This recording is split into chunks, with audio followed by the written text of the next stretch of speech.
Bonjour, bienvenue sur ma chaîne Diaspo Garage. Aujourd'hui, nous allons répondre à une question qui est souvent posée par beaucoup de personnes. Cette question, c'est laquelle? Pourquoi en Afrique, les véhicules posent autant de problèmes, alors qu'en Europe, ces véhicules roulent très bien?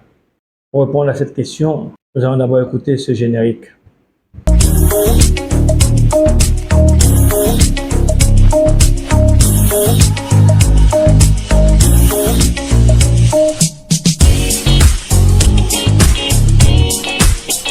Oui. Alors, en Afrique, effectivement, les véhicules posent plus de problèmes à leurs propriétaires.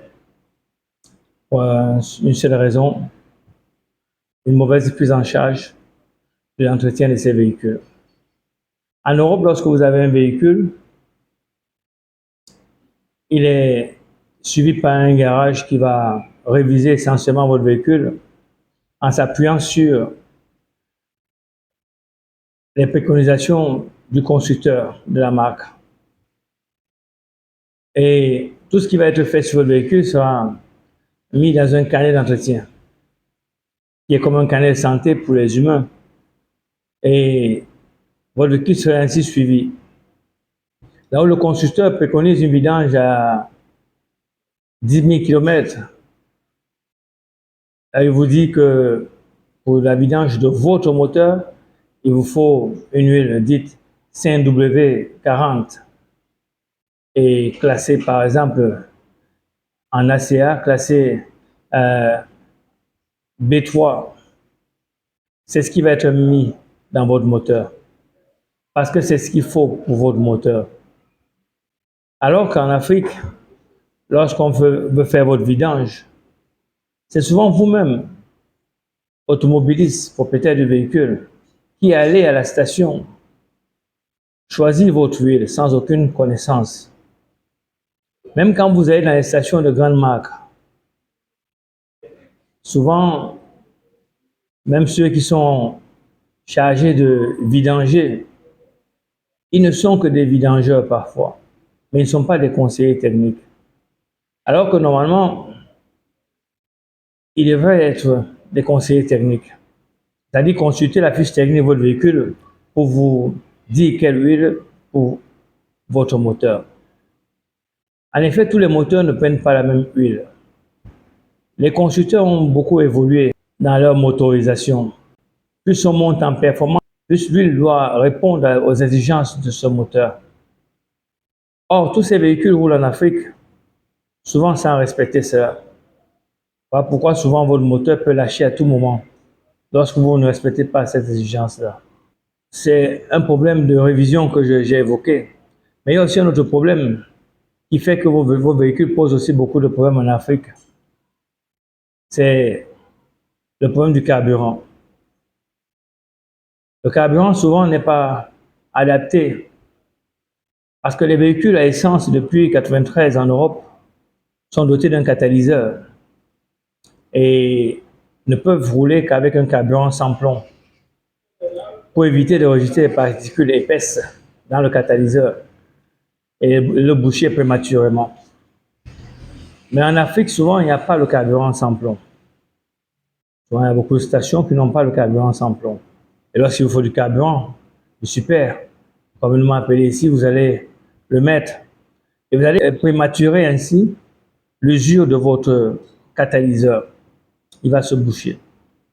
Et ne pouvant plus expirer, c'est-à-dire rejeter à l'arrière, à l'échappement, ce qu'il aspire devant, mais il va créer une suppression et puis vous aurez une sensation de moteur qui soit faible. Je traiterai ce cas du carburant dans une prochaine vidéo. Si je traiterai aussi le cas de l'huile dans une prochaine vidéo. Il y a aussi un problème de route. Il y a beaucoup de nids de poules, d'autres appellent cela des nids d'éléphants.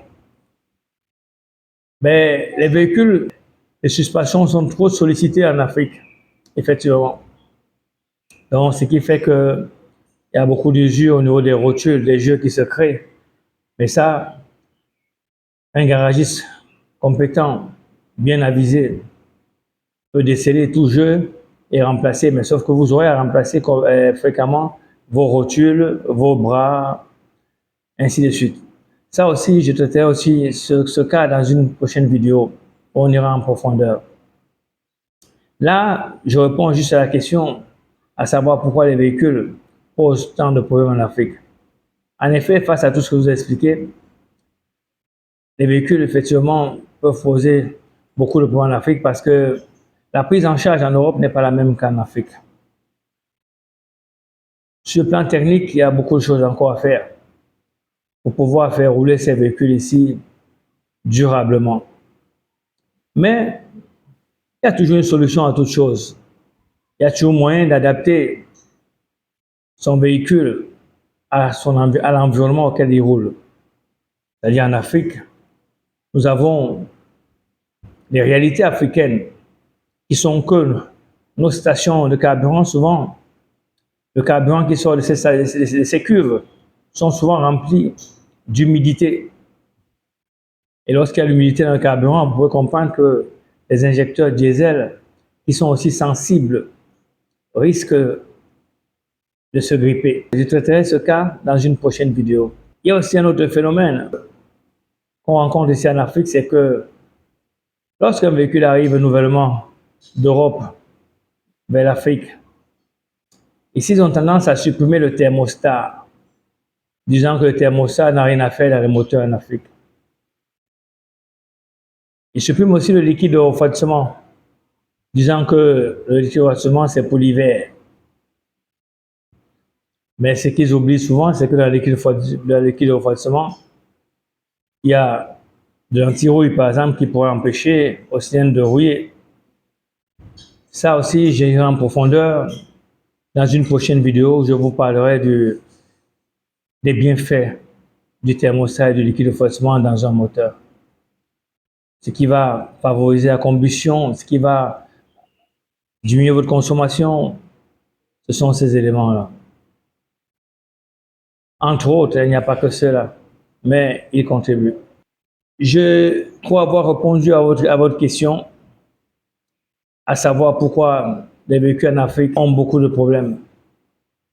Mais je pense qu'une bonne discipline peut éviter 50% de problèmes. En tropicalisant votre véhicule, en respectant les règles de l'art, ce n'est pas en supprimant le thermostat et le liquide de refroidissement qu'on tropicalise le véhicule. C'est une erreur. Il y a d'autres moyens pour tropicaliser votre véhicule. Cette vidéo s'achève. Je vais vous laisser ici et on se dit à la prochaine pour les autres vidéos. Abonnez-vous à ma chaîne pour ne rater aucune de mes vidéos. Ciao!